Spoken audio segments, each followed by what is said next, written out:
Manakah yang lebih baik, menahan atau memberi? Mari kita belajar dari Ulangan pasal 24 ayat 15a.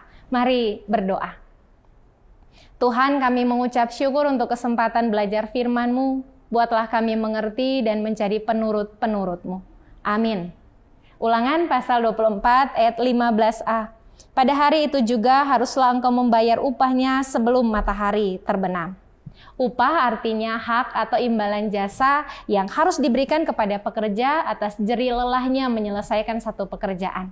Firman Tuhan di hari ini menyatakan, haruslah membayar upah seorang pekerja sebelum matahari terbenam. Dengan kata lain, perintah ini menegaskan supaya kita tidak menahan kebaikan, padahal kita bertanggung jawab untuk melakukannya dan kita mampu mengerjakannya. Pernahkah saudara mendengar kisah tentang Danau Galilea dan Laut Mati?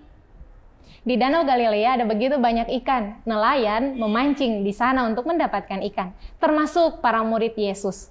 Sebaliknya, di Laut Mati tidak ada kehidupan di sana. Apa yang membuat keduanya berbeda?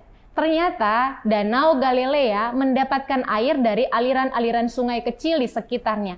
Lalu air ini dialirkan ke Sungai Yordan. Berbeda dengan Laut Mati, dia menampung air dari aliran Sungai Yordan dan tidak mengalirkannya kemana-mana. Cerita ini hendak mengatakan kepada kita bahwa ketika kita mengalirkan berkat yang dialirkan Tuhan dalam hidup kita, maka kita pun akan semakin diberkati sebab kita dipakai Tuhan untuk menjadi alatnya yang menyampaikan kebaikan pada orang lain. Kita memiliki hidup yang bermanfaat. Sebaliknya, ketika kita menahan kebaikan hanya untuk diri kita sendiri, maka kita justru akan menjadi orang yang mematikan diri kita, mematikan berkat kita karena kita tidak berguna sama sekali.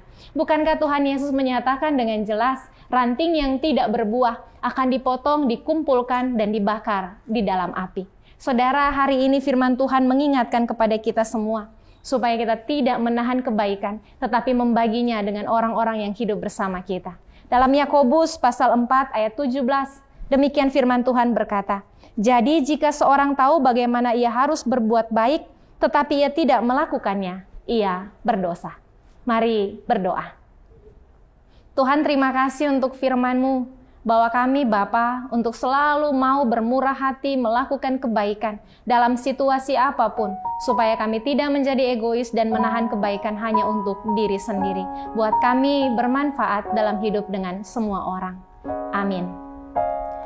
Tuhan, ku mau menyenangkan-Mu.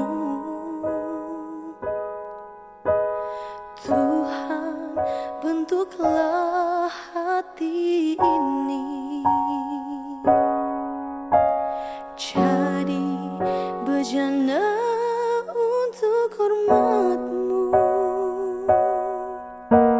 cemerlang bagai emas murni. Tuhan, ku serahkan hatiku, semua ku berikan padamu. Kuduskan hingga tulus selalu, agar aku menyenangkan-Mu, menyenangkan-Mu.